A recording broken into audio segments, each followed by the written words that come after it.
নমস্কার, দেখছেন রিপাবলিক বাংলা। সকলকে পঞ্চমীর শুভেচ্ছা। সকলের পুজো ভালো কাটুক, উৎসবেও কাটুক, আবার প্রতিবাদেও কারুর হয়তো নিশ্চয়ই কাটবে। আমরা আজকে পঞ্চমীতে কয়েকটা মণ্ডপের ছবি চলুন আপনাদেরকে দেখাই। 56 বছরে পড়ল শ্যামাপল্লী শ্যামা সংঘের পুজো, আর তাদের এবারের ভাবনা জননেপথ্যে যাদবপুর সুলেখা। ভূমিকাগতভাবে এবং বাসস্থানগতভাবে যে জন আড়ালেই চলে যাচ্ছে সর্বদা, তাদের সম্মান জানিয়ে এমন ভাবনা পুজো উদ্যোক্তাদের। অর্থাৎ যে সকল মানুষ সকলের সামনে থেকে আড়ালে চলে যাচ্ছে তাদেরকে গুরুত্ব দিয়ে এই পুজো। অনুপম আমাদের প্রতিনিধি এই মুহূর্তে আমাদের সঙ্গে সরাসরি একেবারে মণ্ডপ থেকে রয়েছেন। আমি অনুপম, তোমার সঙ্গে মণ্ডপ সজ্জা, মানুষের ভিড় আস্তে আস্তে বাড়ছে কিনা, এই সমস্ত ছবিগুলো দেখব।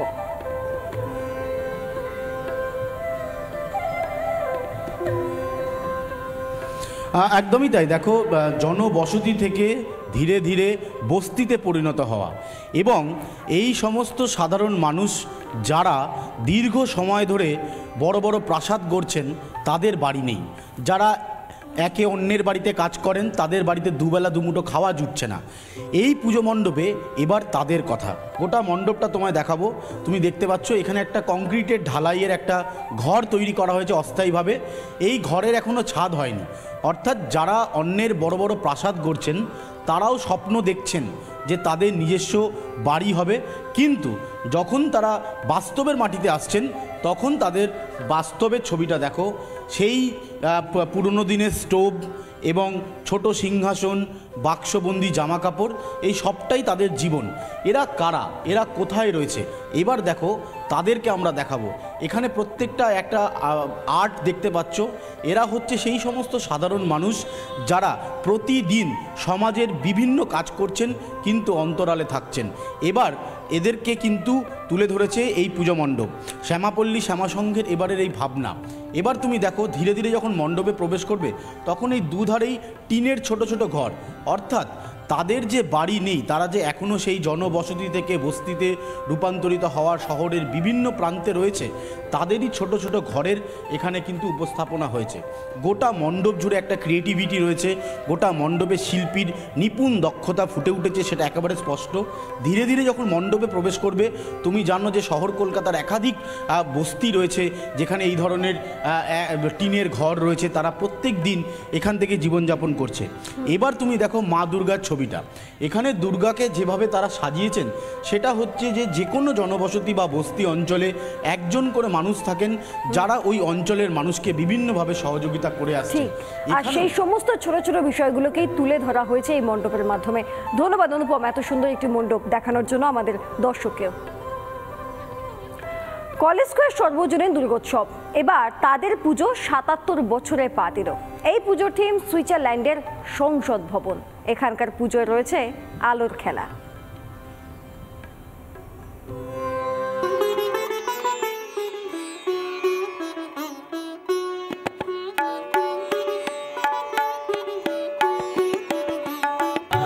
প্রতি বছর কলেজ স্কোয়ারে দুর্গা পূজা দেখতে ভিড় জমান রাজ্যের বিভিন্ন প্রান্তের মানুষ।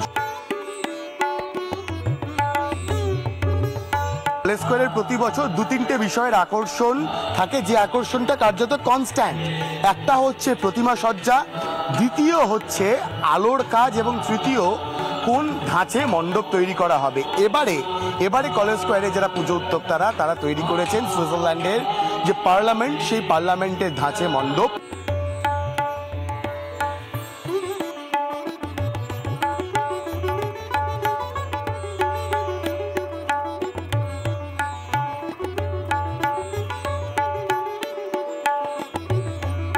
পাশাপাশি ভেতরের যে ঝাড়বাতির সন্দেহে মানুষকে আকর্ষিত করছে, তার পাশাপাশি একদম চিরাচরিত যে প্রথা, সেই চিরাচরিত প্রথা অনুযায়ী কিন্তু সাবেকি প্রতিমা, সেই প্রতিমা তৈরি করা হয়েছে কলেজ স্কোয়ারের এবারের পুজো মণ্ডপে। কলেজ স্কোয়ারের প্রতি বছর আসা হয় না, আমরা থাকি দূরে। আচ্ছা, কোথায় থাকেন? থাকি সোদপুরে, এখন বুড়ো হয়ে গেছি, আর আসা যায় না। সেটা আজকে পাস করে বেরোলাম একটা গাড়ি নিয়ে। এবারের পুজো মণ্ডপটা কেমন লাগছে? খুব সুন্দর, দারুণ। বলছেন সুন্দর হয়েছে? খুবই ভালো। সাবেকি মা দুর্গার সাবেকি রূপ আর আলোর ঝাড়, এটা তো কনস্ট্যান্ট। কলেজ লাইফ থেকে দেখে আসছে, সেমই আছে। আচ্ছা, কোন কলেজ আপনার? প্রেসিডেন্সি? বেতুন। বেতুন। বলছি এটা তো কনস্ট্যান্ট রয়ে গেল না, আলোটা আর সাবেকিটা?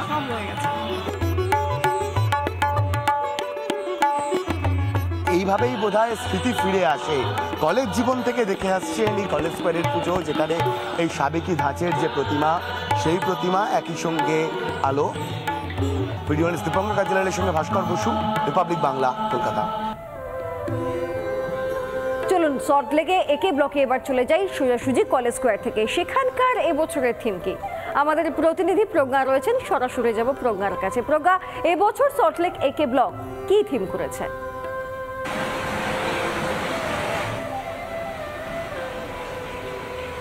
দেখো, একে এবং ইতিমধ্যেই জনপ্রিয়তার শীর্ষে পৌঁছে গেছে কলকাতা যে পুজোগুলি রয়েছে তার মধ্যে। তার কারণ হচ্ছে একে ব্লকের এবারের থিম হচ্ছে বাড়ির বিন্দু, এবং সেইখান থেকে দাঁড়িয়ে যে ছবিটা এই মুহূর্তে দেখতে পাচ্ছ, বিভিন্ন রকম বাসনপত্র রাখা আছে এবং ওপর থেকে অনবরত জলধারা সেই বাসনের ওপর পড়ছে এবং তা থেকেই নানা রকমের শব্দ তৈরি হচ্ছে।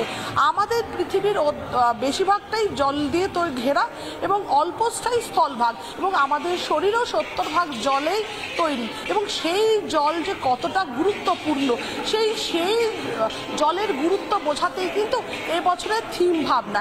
এবং জলই যে জীবন, এবং সেই জীবন থেকেই ঘিরে উঠেছে এই মানব সমাজ, এবং শুধু মানব কেন, পুরো পৃথিবী চলছে যেই জলের ওপর নির্ভর করে। সেই বাড়িবিন্দু এবছরের থিম, আর সেই থিম থেকেই এই অভিনব ভাবনা চিন্তা। মূল প্রবেশ ছবি নিশ্চয়ই মানুষও দেখতে চাইবেন, মানুষও ভিড়ে জমাবেন। সল্টলেক একে ব্লকের এই সুন্দর ছবি দেখার জন্য প্রজ্ঞাকে অনেক ধন্যবাদ। এবার চলুন পরের পুজোটা দেখি। এবার একটু হাওড়ায় যাওয়া যাক। হাওড়া বি গার্ডেনের ফার্স্ট গেটের পুজো, 36 বছরের পুজোয় এবারের থিম অন্ধকারের উৎস হতে। এখানে দেবী দুর্গার হাতে কোনো অস্ত্র নেই, তার বদলে রয়েছে বজ্র।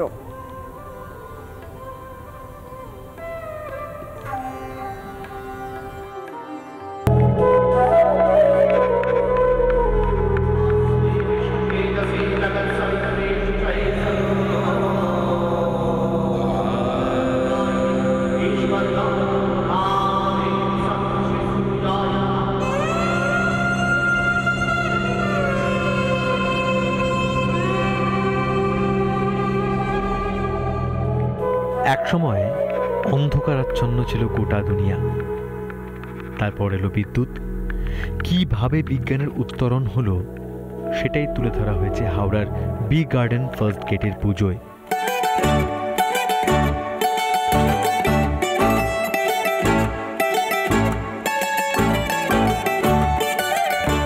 অত্যাধুনিক তড়িৎ উৎপাদন যন্ত্রের আদলে তৈরি হয়েছে মণ্ডপ, যার ভিতরে রয়েছে 3টি কক্ষ, যেগুলিতে তুলে ধরা হয়েছে প্রাথমিক যুগ থেকে আধুনিক যুগের তড়িৎ পরিবর্তনের প্রতীকী রূপ। আমরা যে অন্ধকার থেকে আলোর দিকে কিভাবে আমরা এগোচ্ছি, সেই প্রত্যেকটা পদক্ষেপ আস্তে আস্তে আমরা বিজ্ঞানের সাথে যুক্ত হয়ে কীভাবে এসছে সেটাকে আমরা তুলে ধরতে চেষ্টা করেছি। এই মাধ্যমে অন্ধকার থেকে সবাইকে আমরা আলোর মধ্যে আনতে চেয়েছি। অন্ধকারকে দূর করে আলোর সাম্রাজ্যের পুনঃপ্রতিষ্ঠা করা, যার জন্যই আপনারা দেখছেন আমাদের এই মণ্ডপে মা দুর্গা বজ্রধারিণী। মায়ের হাতে আপনারা কোনো অস্ত্র দেখবেন না। অন্ধকারের উৎস হতে কিভাবে আলোর উৎপত্তি হলো তা চাক্ষুষ করতেই দর্শনার্থীদের ভিড় বাড়ছে হাওড়ার বি গার্ডেনের ফার্স্ট গেটের পুজোয়। উদ্যোক্তাদের আশা, পুজোর 4টে দিন ঢল নামবে দর্শনার্থীর।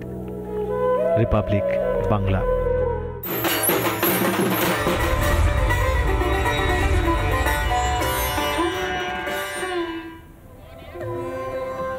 এবার হাওড়া থেকে চলে যাওয়া যাক বহরমপুরে। বহরমপুরে খাগড়ার নতুন বাজারে সেনবাড়ির আদি পুজো। প্রাচীন শতাব্দীর অর্থাৎ শতাব্দী প্রাচীন এই বারের পুজোর সঙ্গে জড়িয়ে রয়েছে নানান কাহিনী। এখানকার পুজোর ইতিহাস, ঐতিহ্য, পরম্পরা, সাবেকিয়ানা মিলেমিশে একাকার। চলুন।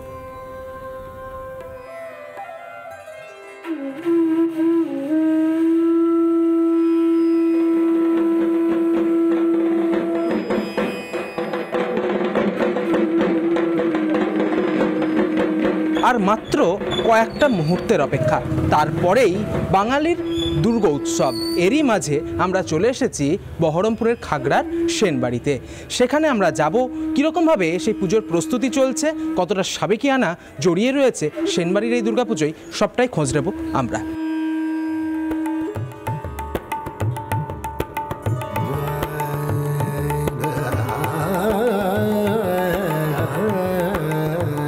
বর্গী আক্রমণে জর্জরিত হয়ে সেন বংশের কোনো এক বংশধর তিনি চক ইসলামপুর থেকে চলে আসেন বহরমপুরে, এবং বহরমপুর পুরসভার এই যে খাগড়া যে সেনবাড়ি, সেখানেই এই সেনবাড়ির কিন্তু সেখানে প্রতিষ্ঠা হয়, এবং তারপরেই প্রায় 1896 খ্রিস্টাব্দ থেকেই এই সেনবাড়িতেই শুরু হয় দুর্গাপুজো।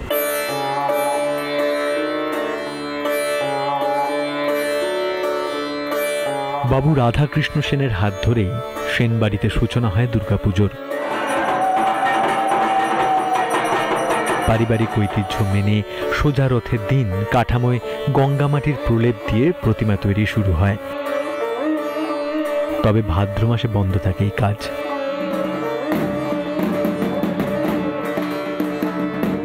এই মুহূর্তে শহর বহরমপুরে একমাত্র জমিদার বাড়ির পুজো হচ্ছে বহরমপুর সেনবাড়ির দুর্গাপুজো। এখানে সবুজ বর্ণের মহিষাসুর রয়েছে, কিন্তু মহিষ অনুপস্থিত।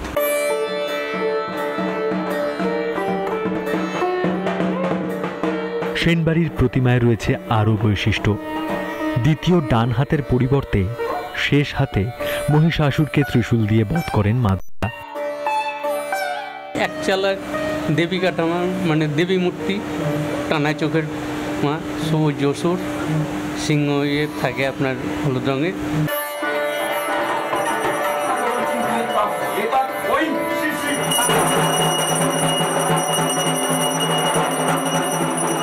সাত রকমের ফল, বেলপাতা ও শোলার কদম ফুল দিয়ে তৈরি রচনা সেনবাড়ির পুজোর অন্যতম বৈশিষ্ট্য।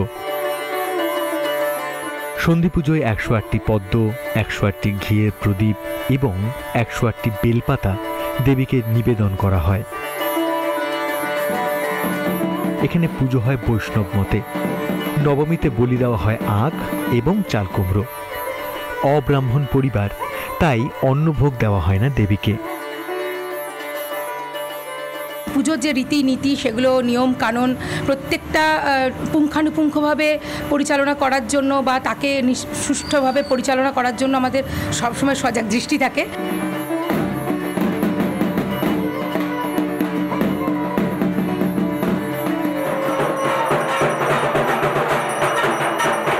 আর কিছু মুহূর্তের অপেক্ষা, তারপরেই এই ঢাকের কাঠিতে কার্যত সেনবাড়ি কিন্তু মাতোয়ারা হয়ে উঠবে। বাইরে থেকেও প্রচুর লোকজনের আগমন হবে এই খাগড়া সেনবাড়িতে। সব মিলিয়ে এই মুহূর্তে সেনবাড়িতে উৎসবের ছবি এবং দুর্গাপুজোর প্রস্তুতি কার্যত শেষ মুহূর্তে। মুর্শিদাবাদ থেকে ক্যামেরা অপূর্ব চৌধুরীর সঙ্গে ইন্দ্রাশিস বাগচি, রিপাবলিক বাংলা। চলুন এবার একটু যাওয়া যাক কোচবিহারের দিকে। কোচবিহারে বড় দেবীর পুজো।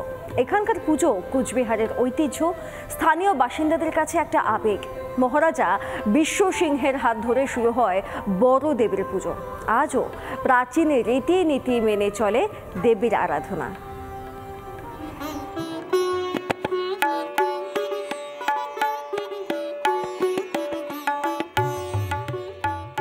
ময়না কাঠের পুজো দিয়ে রাধা অষ্টমীর দিন দেবী মূর্তি তৈরির কাজ শুরু হয়েছে এবং এখন দেবী মূর্তির কাজ সম্পন্ন।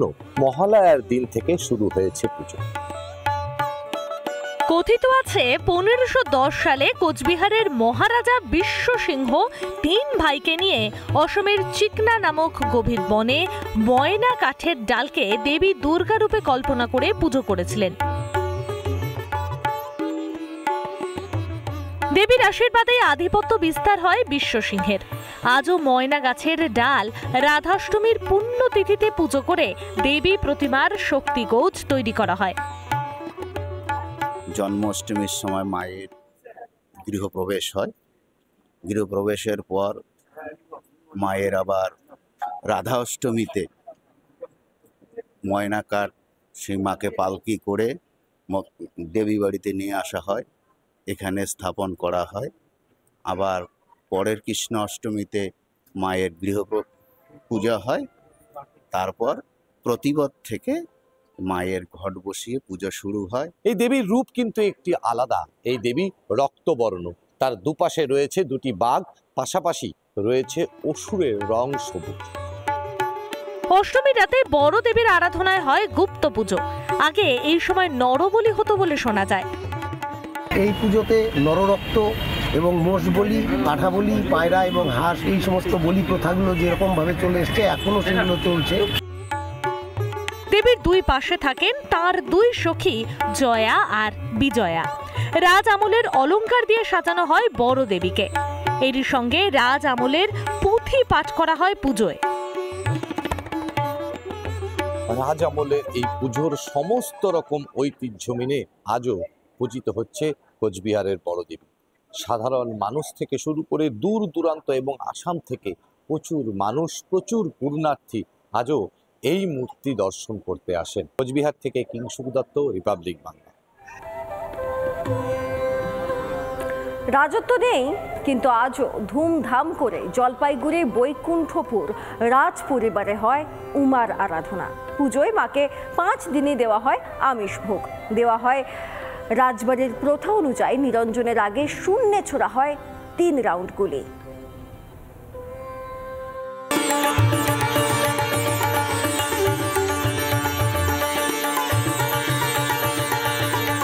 আজ থেকে 515 বছর আগে জলপাইগুড়ির বৈকুণ্ঠপুর রাজপরিবারে শুরু হয় দুর্গাপুজো।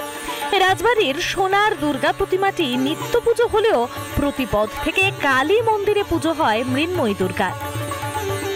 এখানে কিন্তু মায়ের সাথে লক্ষ্মী সরস্বতীর পাশাপাশি কিন্তু জয়া বিজয়াও থাকে। যে মা দুর্গার গায়ের রংটি কিন্তু তপ্ত কাঞ্চনবর্ণ এবং এখানে মায়ের হাতে যে সমস্ত অলংকারগুলো থাকে সেগুলো কিন্তু সমস্তটাই রূপোর এবং সেগুলো প্রাচীন। জন্মাষ্টমীর পরে নন্দোৎসবের দিন এখানে কাদা খেলা হয়, যাকে স্থানীয় ভাষায় বলা হয় কাদো খেলা। এরপর সেখান থেকে মাটি নিয়েই কাঠামোয় দেয়া হয় মাটির প্রলেপ। শুরু হয় মূর্তি করা। কালিকা পুরাণ মতেই উমার আরাধনা করেন রাজ পরিবারের সদস্যরা। আমাদের ষষ্ঠীতে অধিবাস মায়ের বোধন, এবার পঞ্চমীতে বোধন, তারপর সপ্তমীতে মায়ের বরণ, প্রাণ প্রতিষ্ঠা। চাঁদোয়াটা রয়েছে দুর্গা মন্দিরের ওপরে। এই চাঁদোয়াটা কিন্তু আসে সুদূর বাংলাদেশ থেকে এবং এই রাজপরিবারের দুর্গাপূজাকে কেন্দ্র করে কিন্তু এই যে পুজোর 4টা দিন কিন্তু এখানে তিল ধারণের জায়গা থাকে না। বৈকুণ্ঠপুর রাজ পরিবারের পুজোয় 5 দিনই আমিষ ভোগ দেওয়া হয় মাকে। ভোগে থাকে রুই, কাতলা, বোয়াল, শোল মাছ। বলি প্রথাতেও রয়েছে বিশেষত্ব। আমাদের এখানে যেটা বিশেষ হচ্ছে অর্ধরাত্রি পুজো। সেই অর্ধরাত্রি পুজো অষ্টমীর দিন রাতে হবে। সেই পুজো হচ্ছে রাজপরিবারের লোক এবং পুরোহিত ছাড়া কেউ থাকতে পারে না। আমরা পূর্বপুরুষদের কাছে গল্প শুনেছি আগে নরবলি হতো, এখন চালের গুঁড়ো দিয়ে মানুষের আকৃতি করে সেটাকে কুশ দিয়ে বলি দেওয়া হয় এবং আমাদের এখানে প্রত্যেক দিন মাকে আমিষ ভোগ দেওয়া হয়। এরই সঙ্গে রয়েছে পায়রা ও পাঁঠা বলি। দশমীতে মাকে পান্তা ভাত, ইলিশ মাছের মাথা দিয়ে কচু ও শাপলা শাক বানিয়ে ভোগ খাইয়ে মাকে বিদায় জানানো হয়।